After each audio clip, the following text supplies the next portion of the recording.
Gandhidham chamber ભવન ખાતે technology અને startup જેવા આધુનિક વિષયો પર આધારિત ટેક ફ્રેન્ચ ટેકનોલોજી અને સ્ટાર્ટઅપ્સના ભવિષ્યની શોધખોળ વિષય આધારિત સેમિનારનું આયોજન કરવામાં આવ્યું હતું.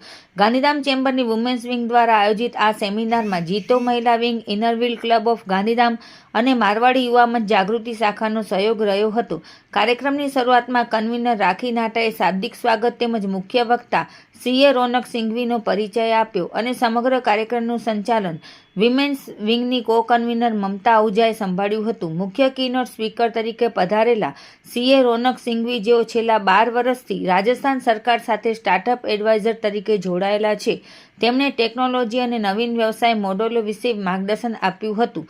તેમણે જણાવ્યું હતું કે આજના યુગમાં ટેકનોલોજી માત્ર સાધન નથી પણ એક વ્યૂહરચના છે. Social media, data analytics, AI અને મોબાઈલ સોલ્યુશનનો ઉપયોગ કરીને નાના વેપારીઓ પણ વૈશ્વિક બજારમાં સ્પર્ધા કરી શકે છે.